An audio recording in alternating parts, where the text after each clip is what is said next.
bombastic side-eye, criminal offensive side-eye.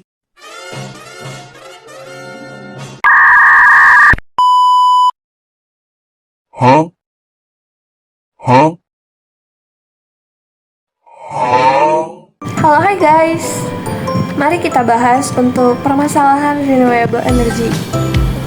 Perkenalkan, nama saya Nurmala Simanjuntak dari kelas 12 dan kali ini aku akan menjelaskan bagaimana sih Indonesia mendapat sinar matahari sepanjang tahun dan juga tapi energi ini belum dimanfaatkan dengan optimal.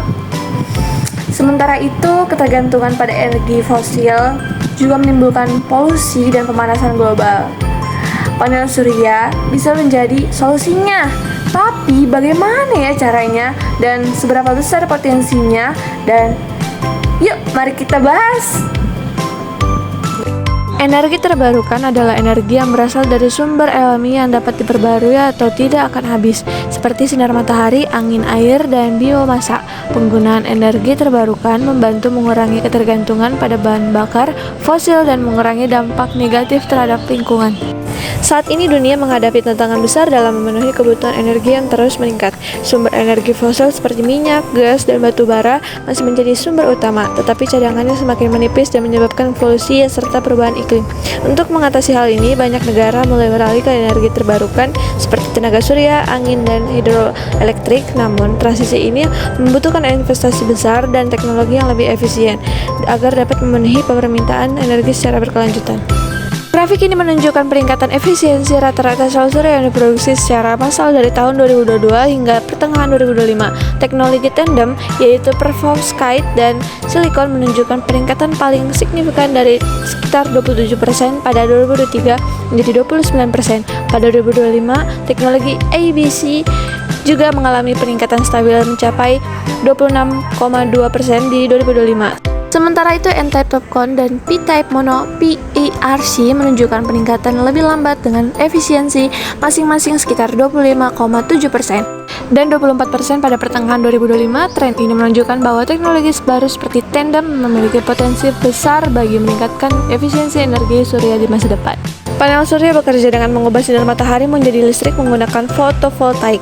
Saat cahaya matahari mengenai panel foton dalam cahaya dan akan menabrak atom silikon di dalam sel surya, melepaskan elektron dan menciptakan arus listrik.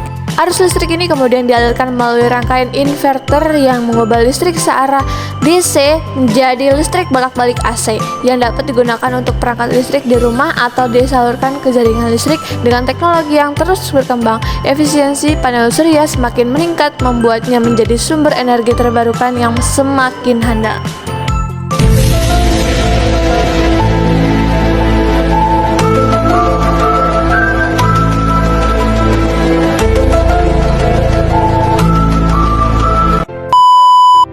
Teori fotolistrik menjelaskan bahwa cahaya terdiri dari partikel kecil yang disebut foton, masing-masing membawa energi yang bergantung pada frekuensinya. Ketika foton menabrak permukaan logam, energi digunakan untuk mengeluarkan elektron dari logam tersebut. Agar elektron bisa keluar dari energi foton harus melebihi fungsi kerja logam, yaitu energi minimum yang dibutuhkan. Jika energi foton lebih besar dari fungsi kerja, kelebihan energinya menjadi energi kinetik elektron yang terlepas. Meningkatkan intensitas cahaya hanya menambah jumlah foton dan arus listrik, tetapi tidak meningkatkan energi kinetik elektron, hanya meningkatkan frekuensi cahaya yang bisa meningkatkan energi kinetik elektron. Einstein menjelaskan efek fotolistrik dengan konsep foton. Ia menyatakan bahwa cahaya terdiri dari foton, di mana energi setiap foton bergantung pada frekuensinya. Saat foton mengenai permukaan logam, energinya diserap oleh elektron.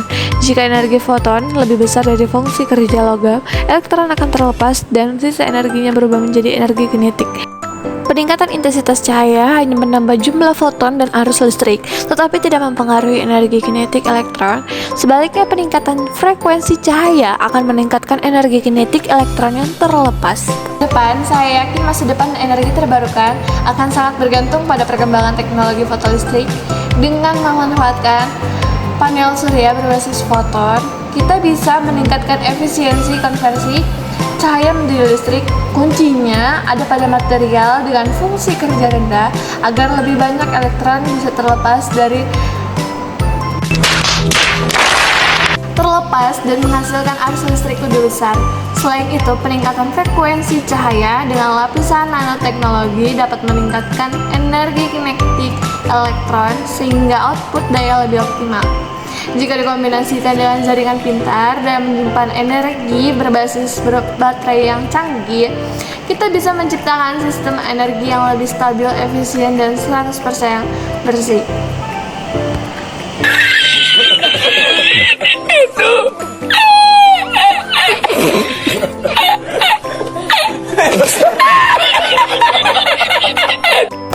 Jadi bagaimana dengan penjelasan yang tadi sudah aku jelaskan mengenai energi terbarukan dan juga efek foto listrik? Jadi kalau kalian kurang paham, bisa di-replay kembali lagi ya guys. Oke, see you again.